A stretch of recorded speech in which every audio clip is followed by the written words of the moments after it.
several discussions with John. One of the things he said was, and Howard was talking to me about this week about it, and I share this with you because it tells you a lot about the individual, which I think is really important. That is, you guys really want me to do this. How am I going to get this done? And believe me, when we started on this path, we really didn't know how to do it. And so what we said, well, you have our support, and you're going to get it done. And beyond that point, everything John has done, and you'll see in his presentation, has been focused on one really key element for a project to be successful. And I think that's called teamwork. And it's really what you see today doesn't bring that point across, then we've missed the target. And that's one of the residual values we're going to get beyond everything, beyond the technology, beyond everything we've done inside the project that's kind of technology at work. It's really that human aspect of projects that sometimes we miss, and we miss big time. And that is, how do we bring teams together and get everybody focused, working towards the same objective. We had no idea how we're going to do it. The vendors didn't have any idea. In fact, they declined us the first time, and John, I think, will share that with you. And we brought them all together. And that's the value, I think, of the leadership that John brought to the team. This is not just about Howard or me or John or anyone on the team. This is about teamwork, it's about Manulife, it's about all of us. But every team needs a leader, and it is a great pleasure for me to introduce the leader of one of the most important aspects of Y2K, John Kim.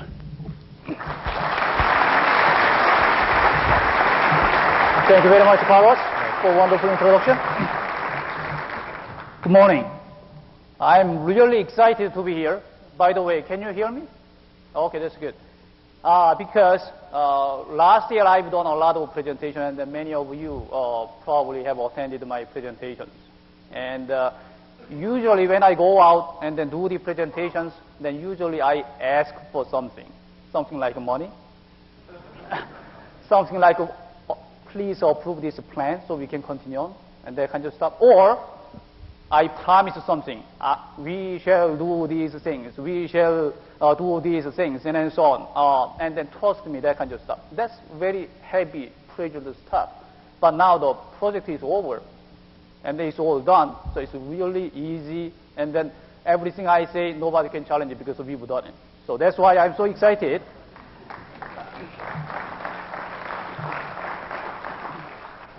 On top of this, all this wiring stuff, like it gives me electric shock once every 10 seconds, and so on. That gives me some excitement as well. I have about 15 minutes to talk, and during those 15 minutes, we can talk about a lot of things or nothing. But chances are, whatever I talk, most of you will forget about most of the things that I say.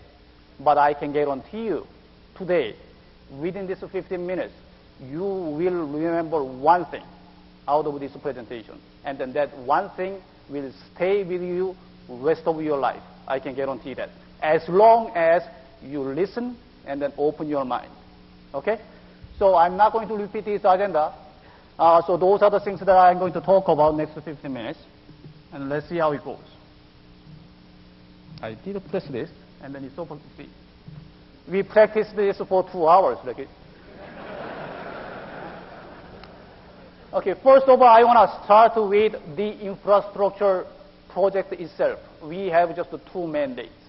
One is making sure Manulife IT infrastructure is Y2K compliant before end of 1998, all the critical elements of those. What I mean by infrastructure is something like this. First of all, mainframe systems. We have 3 MVS systems, ignoring the VM because we are going to get rid of it. And we have about 300 servers in Manulife. On top of that, we have about 7,000 to 8,000 desktop PCs. And then voice and data communication network that connects everything together. So everything works in real charm, in harmony. So we have to make all those things Y2K compliant. And then to do that, we have a wonderful project members here. And then second is year 2000 project has also a lot of application, business application-based application projects. And then for them to do their job, they need our support. We are providing those support along with operations services. Those are the mandates. But I need about a couple of days to go through all those things, so we are not going to do that. And then today, I'm going to just focus on this one particular project that we finished during most of last year and then early this year, focus on OS 390 upgrade project.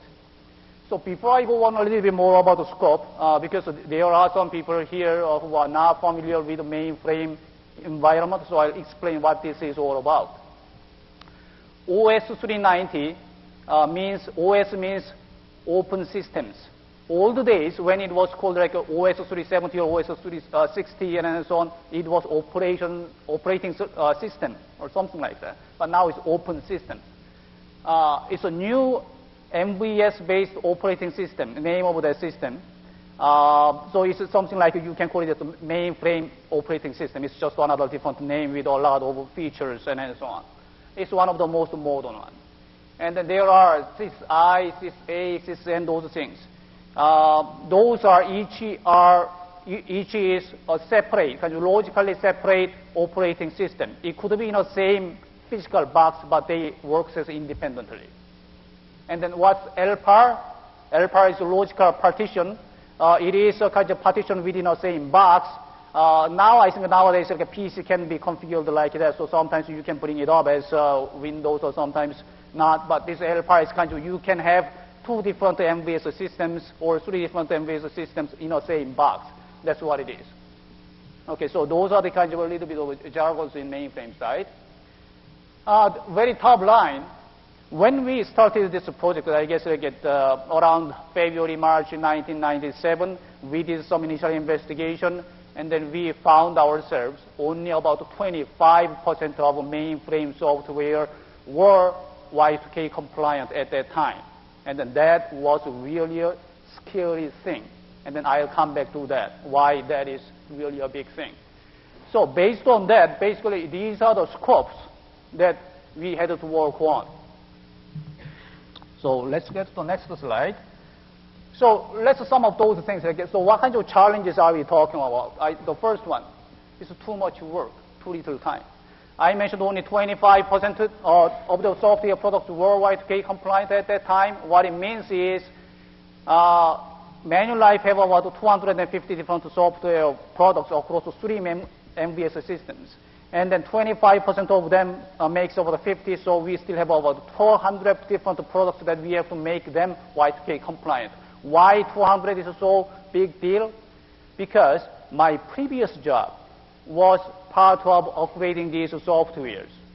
So as soon as I knew that information, I went back to my old record and then counted how many products I upgraded.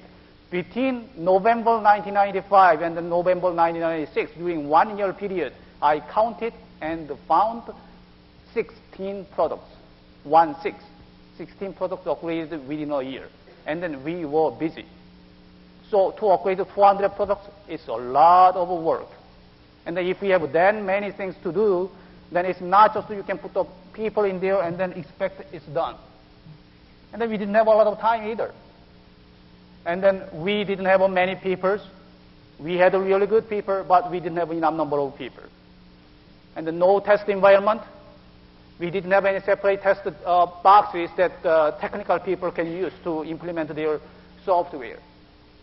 And then some of the systems, if you know, who work closely, they are old. Very, very old.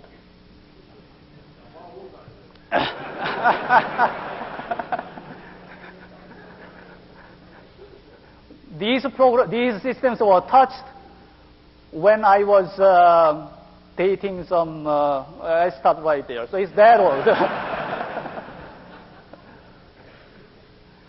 And Manulife has gone through some mergers and acquisitions and so on, and then that left some of the areas that we didn't have any expertise. So those were some challenges. On top of that, we know there are some system freezes, like RRSP season. You know system freezes there, year-end there's a system freeze. And then once in a while the system becomes unstable, then we freeze it. It's the right thing to do. But that leaves us only so many weekends that we can play with. And then, because we have already gone through these mergers, acquisitions, and so on, and system stability is a key. We cannot take any risks there at all. So these were the challenges. Before I go to the next one, How many of you are project managers or project leaders? Raise your hand. Yeah, project managers or project leaders? Yeah. So if you faced these challenges, what would you do? Let me see whether you came out from a good school or bad school. The right thing to do, and this is what they teach you in the project management course, is they walk away from the project.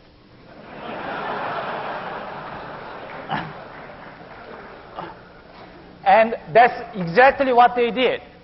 We want you to outsource it. So we sent out the RFP, request for proposal, to 3 big vendors. And then one after another, they all said, thank you very much for the opportunity, but no thanks. Reasons were, number one, didn't have resources. The time's too challenging. We could not do that, and it's too complex. So, yes, we knew that. That's why we wanted you guys to do it. But see, one of the things that you learn in year 2000 project is you do not accept no as an answer. Right? Well, the thing is I came from Korea, so English is my second language, and my Korean English dictionary don't have the word no. So sorry, I didn't understand you guys, so let's get together. So we made them take this work.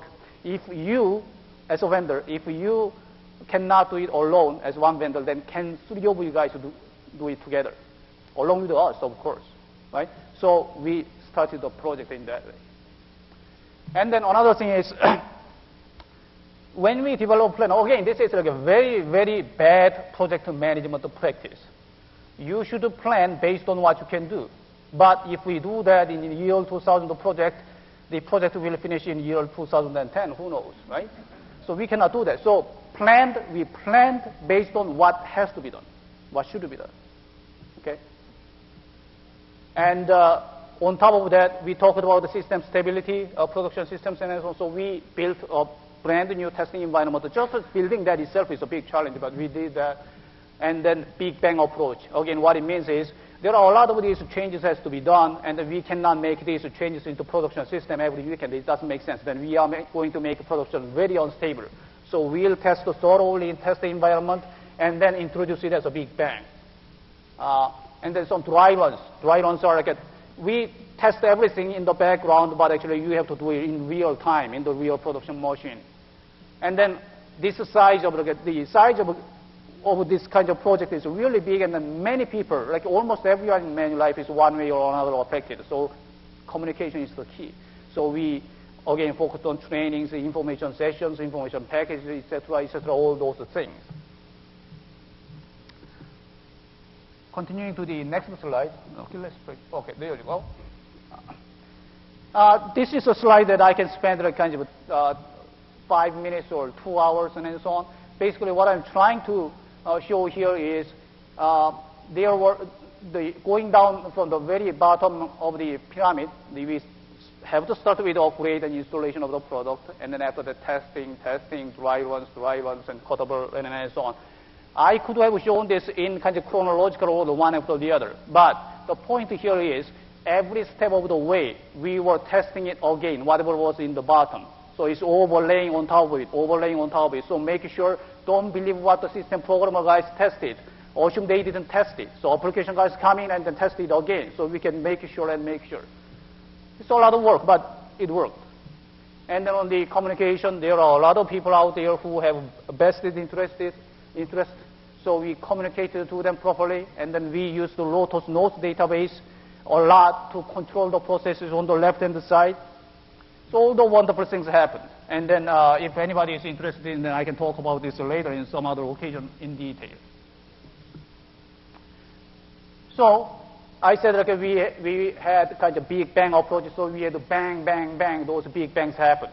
And then along with some dry runs in those time schedules. So total about 10 dry runs and production implementation that happened. So that started from October to April, so almost endless type of few months. But we made it. So where we are at right now? Before the OS 390 project, those red bars were where we were, and then green bars are where we are. Actually, now, because we've done some more stuff, it's a little bit higher than that. And this is not applying the weighting of a product. It's just purely counting the number of products. If you put the weighting, then we are really very close. Like Dawn earlier talked about the world-class ISO organization. I can very comfortably say now we are almost at the world class or almost at the world class. About a year ago, no way. Okay, so this is the difference. What it made was like that kind of difference. Now let's talk about some what made this complex and challenging project work. Number one, clear vision. Everyone in this project had a clear vision. Everyone wanted to have it done. And then they all knew why we are doing that. That is very important. Otherwise, you don't get all these energies comes out from your mind.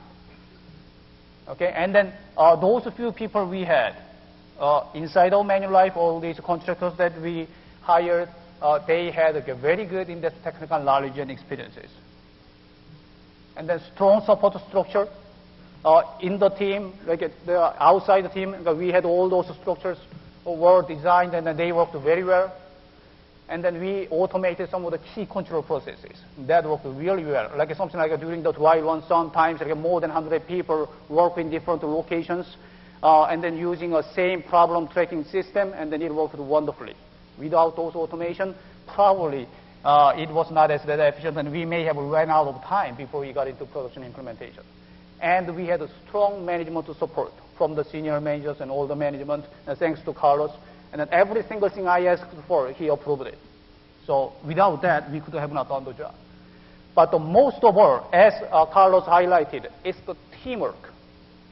No one can do this thing alone. And then you cannot have 100 people and then individually doing their own thing and then hopefully it will work. It is not going to work. It has to be a teamwork within the team and then between the teams. A lot of people were involved in this project. So the next slide, as I promised in the beginning, this is one slide that you will remember rest of your life. You heard about a lot of things about like positive thinking, all that and so on, but this is a lot more than that. Most of you, I believe, have watched last Winter Olympic around, I guess, February time frame. I don't know. Probably some of you have seen these things. There is a downhill skier on top of this very steep slope, just ready to go. And then you see this guy closing his eyes and then doing something. If you watch him, something like that. What he is doing is visualizing in his mind. Human brain cannot distinguish the real action versus visualized action. It's all same to the brain. When you are on top of the hill, when you look down, there are a lot of poles, and there is like very icy areas and snows and dangerous areas and so on. All you see is just the poles and then those like obstacles and so on. Then chances are you are going to hit at least one of those. If you see the nice, successful passes between the poles, and then you are drawing those your paths in your mind, the probability of successfully getting down there in time is higher, a lot higher. That's the message that I want to come across to you. Let's just think about last 1 week. We do a lot of meetings in Manulife. How much of those meeting times you have spent in discussing to find the reasons why this project cannot be done, why this project has to be delayed? We spend a lot of time and energy in discussing that. What you can do is you can change the meeting into let's discuss what will make this project successful. That's what you have to change. I'm sure a lot of you are already doing that. Okay? But that will make a big, big difference, And then if I had more time, I can give you real examples that this kind of mindset worked for this project. So now I would like to introduce all those people who have gone through this successful path, the entire infrastructure team, and then they are made of more than mainframe team. There are desktop teams, server teams, communication teams, and then other teams as well. I want all the infrastructure team stand up, please. And also, I would like to invite a lot of you who are here and then who were part of that OS 390 project. Those who did testing in Y2K machine and those who participated in trial ones, please stand up. There are a lot of you there. You don't have shirts, but please stand up. You deserve this. Okay, now all these people made the big difference. Now let's give a big applause to them.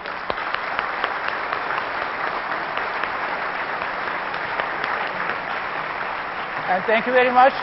And Carrie.